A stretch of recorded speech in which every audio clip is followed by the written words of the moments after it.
The Prince and the Pauper, chapter 32, chapter 32, Coronation Day. Let us go backward a few hours and place ourselves inside Westminster Abbey at 4 o'clock in the morning of this memorial Coronation Day.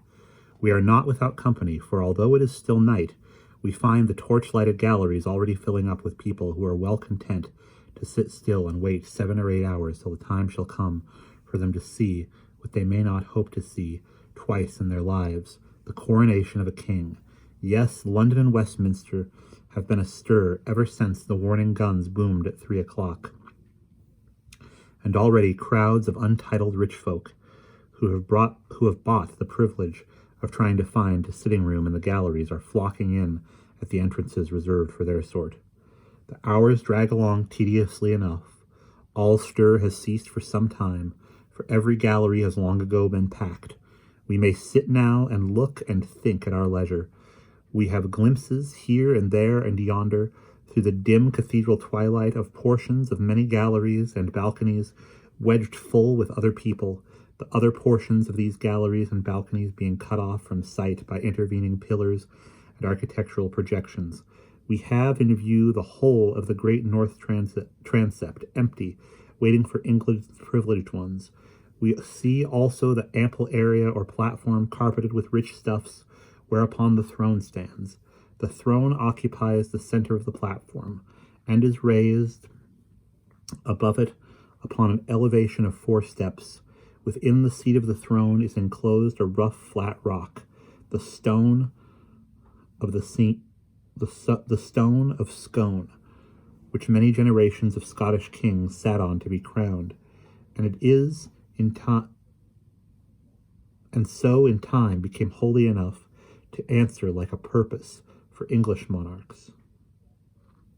Both the throne and its footstool are covered with cloth of gold.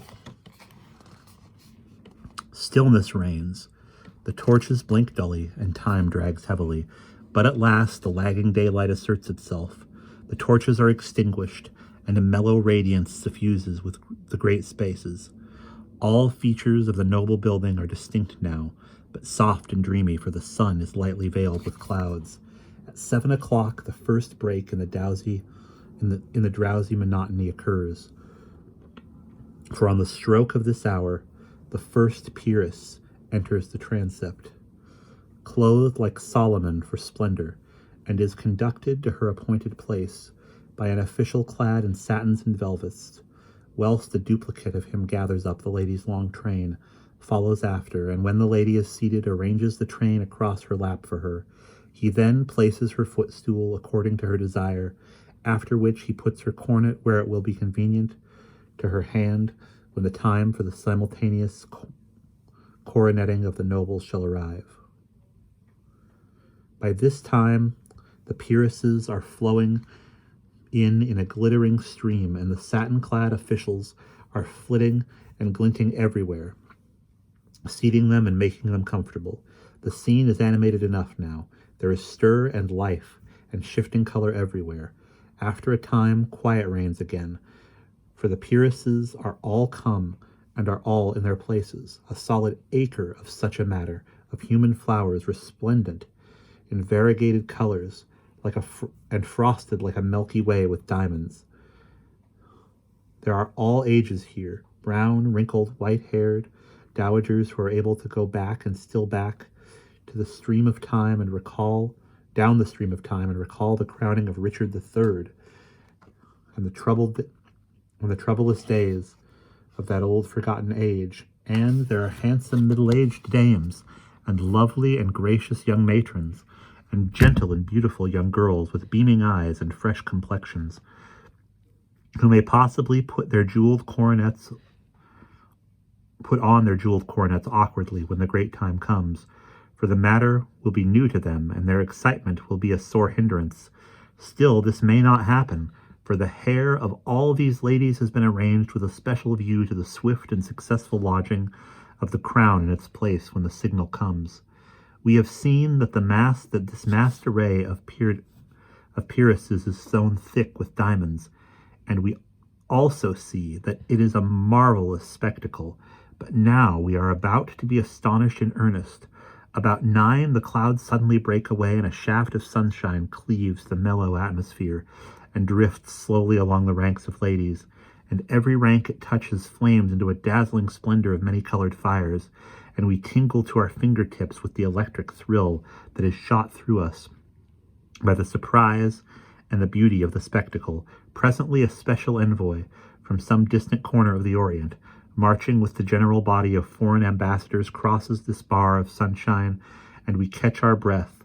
The glory that streams and flashes and palpitates about him is so overpowering, for he is crusted from head to toe with gems, and his slightest movement showers a dancing radiance all around him.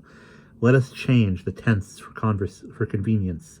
The time drifted along, 1 hour, 2 hours, 2 hours and a half. Then the deep booming of artillery told that the king and his grand procession had arrived at last. So the waiting multitude rejoiced. All knew that a further delay must follow, for the king must be prepared and robed for the solemn ceremony. But this delay would be pleasantly occupied by the assemblage of the peers of the realm in their stately robes.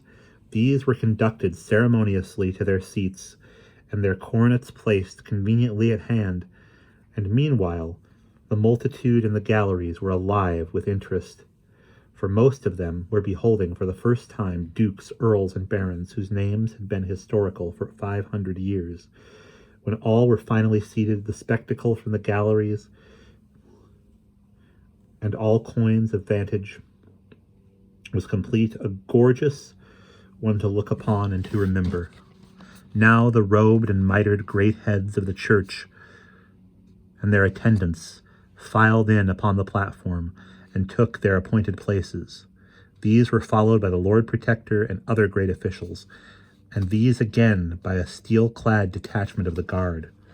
There was a waiting pause. Then, at the signal, a triumphant peal of music burst forth, and Tom Canty, clothed in a long robe of cloth of gold, appeared at the door and stepped upon the platform. The entire multitude rose, and the ceremony of recognition ensued.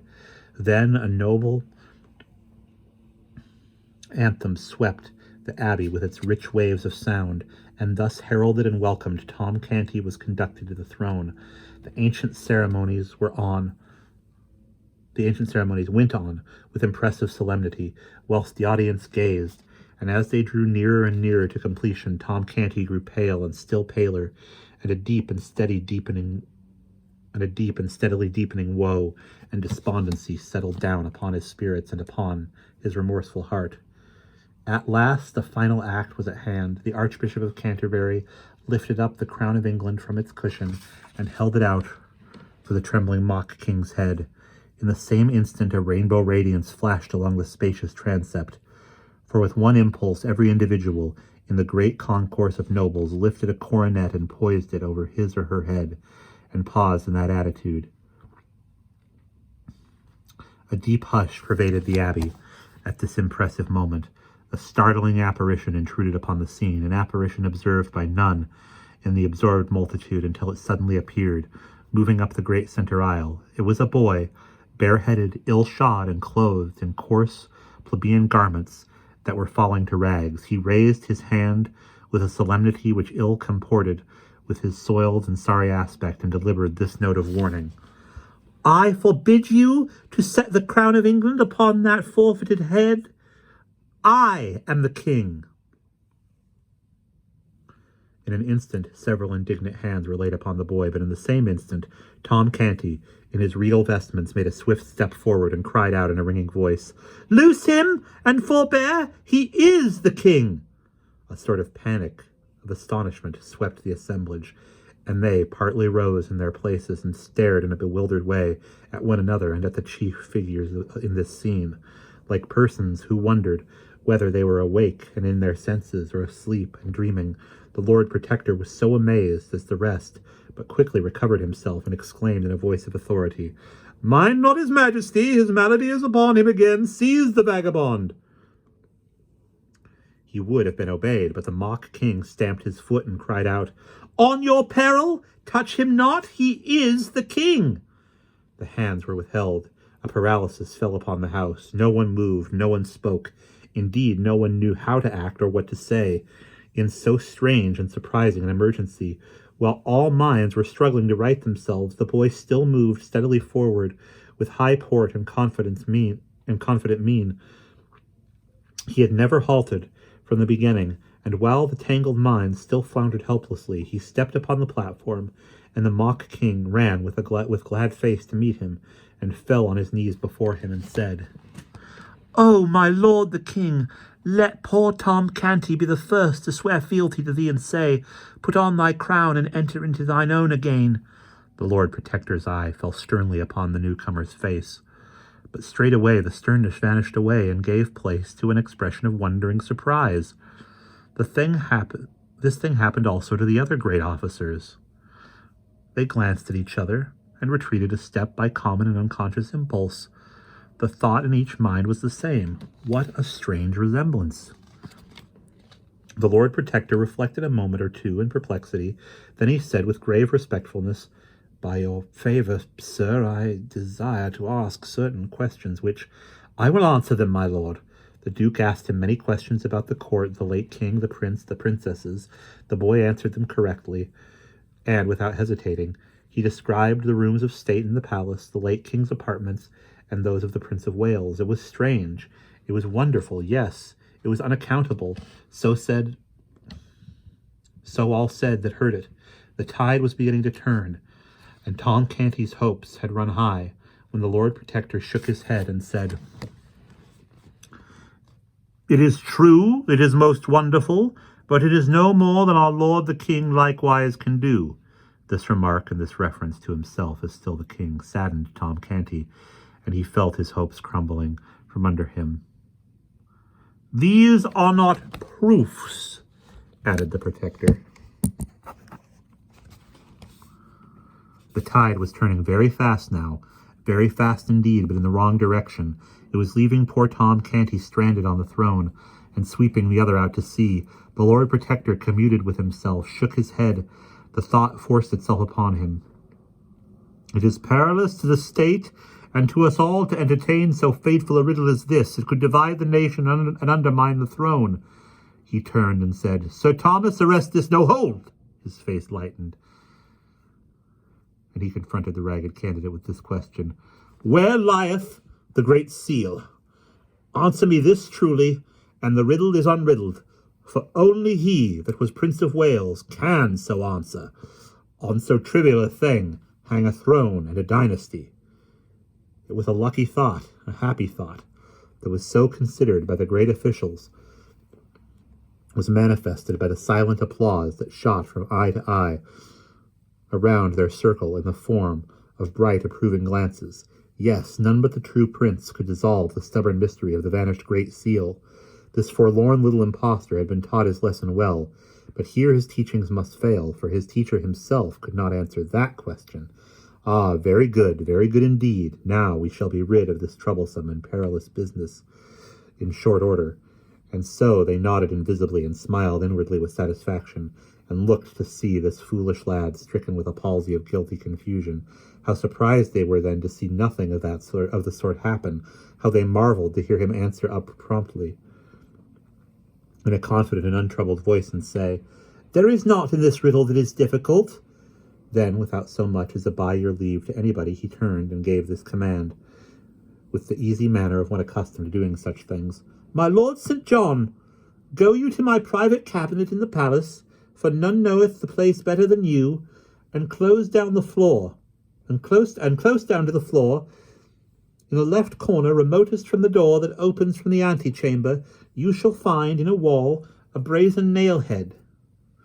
Press upon it, and a little jewel closet will fly open, which not even do you know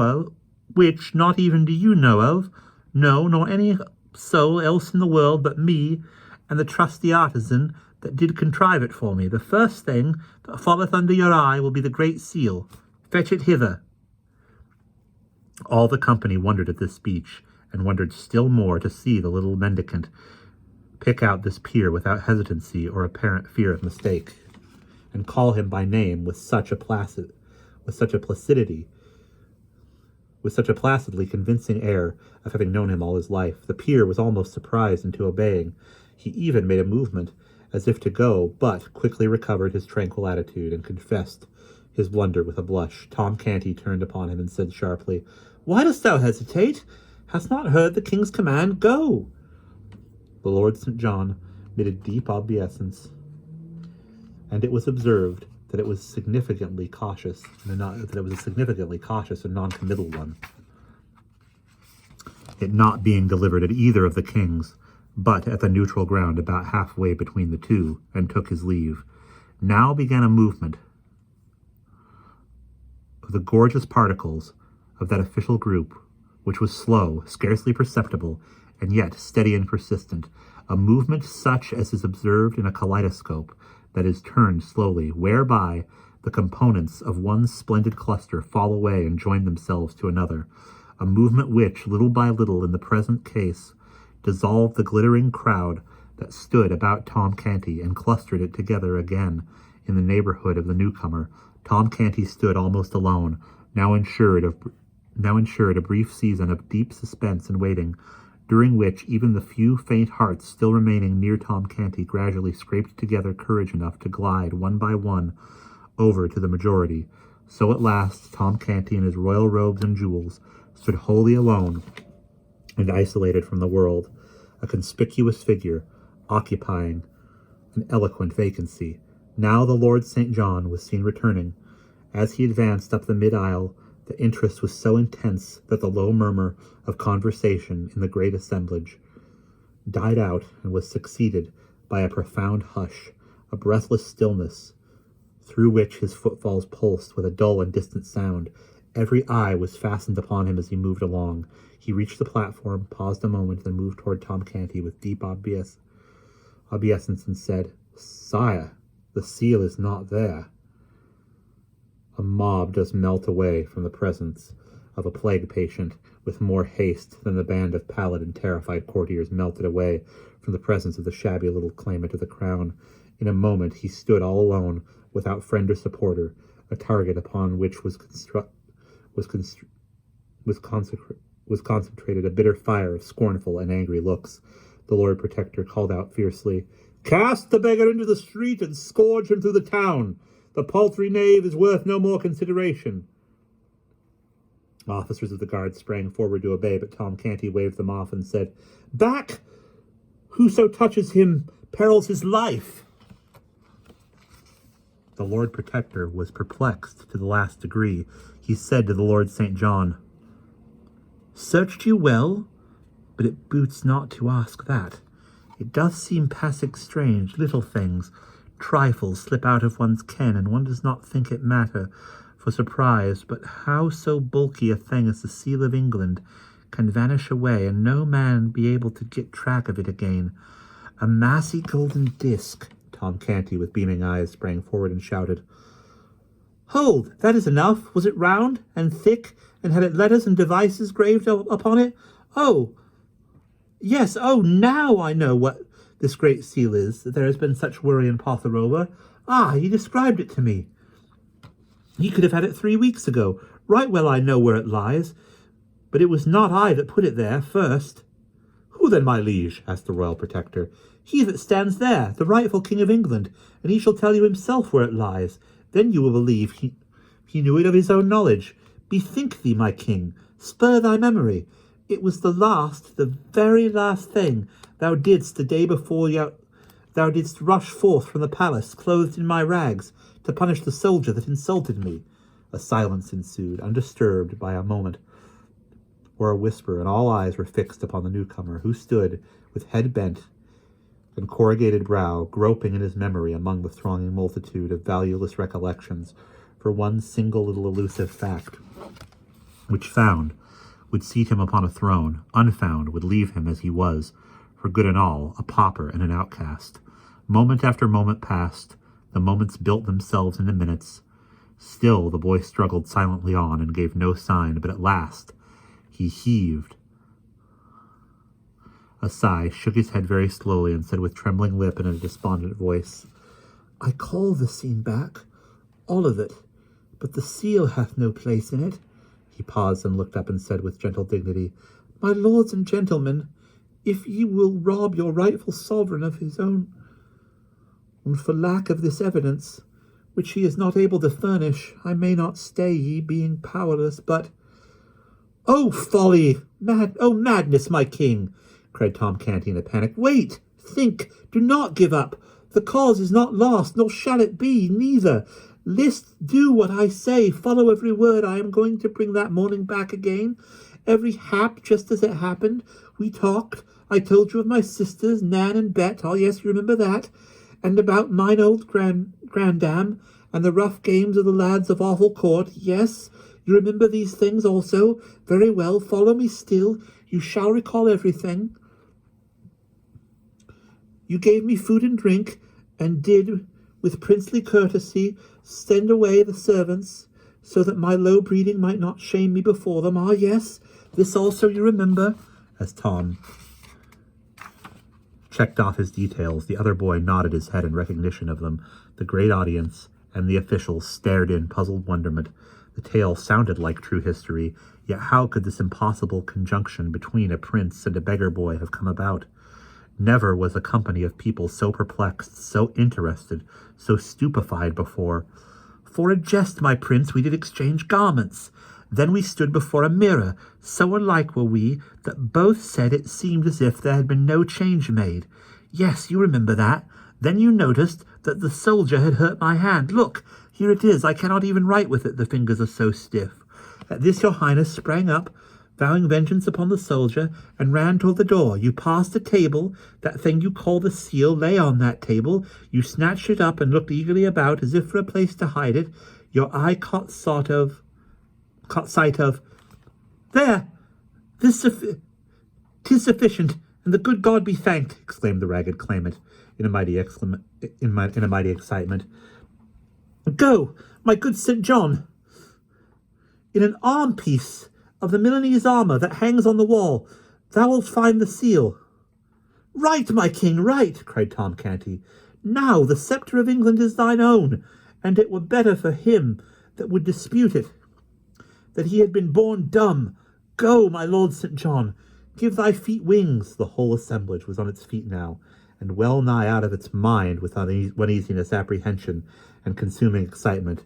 On the floor and on the platform, a deafening buzz of frantic conversation burst forth, and for some time nobody knew anything or heard anything, or was interested in anything but what his neighbor was shouting into his ear, or he was shouting into his neighbor's ear.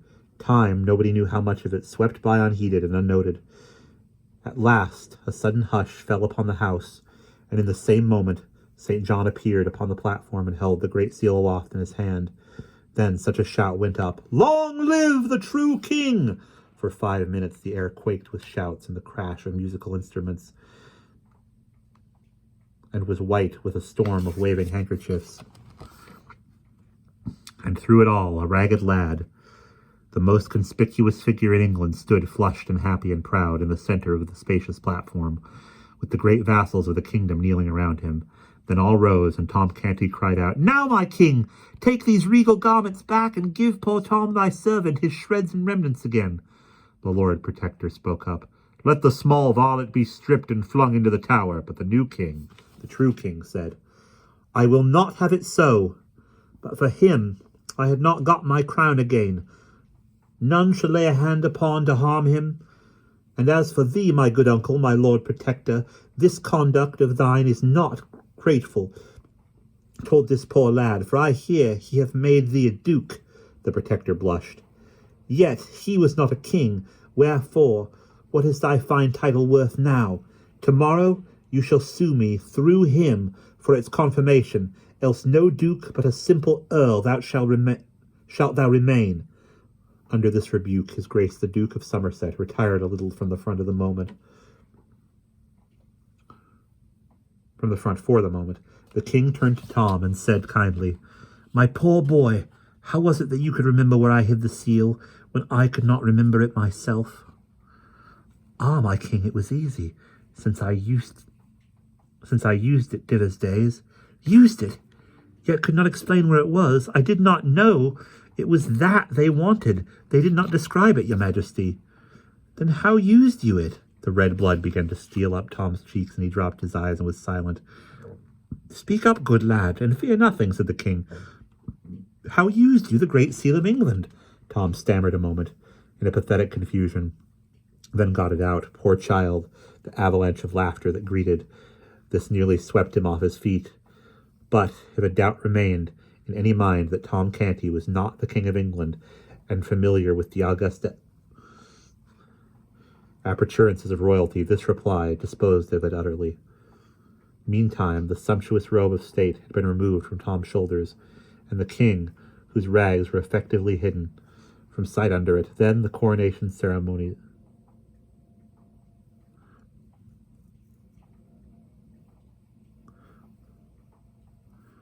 So what he had said was he used it to crack nuts with. It was a caption under a picture, so I missed it. Then the coronation ceremonies were resumed. The true king was anointed with the crown set upon his head, whilst cannon thundered the news to the city, and all London seemed to rock with applause. And that is the end of chapter 32.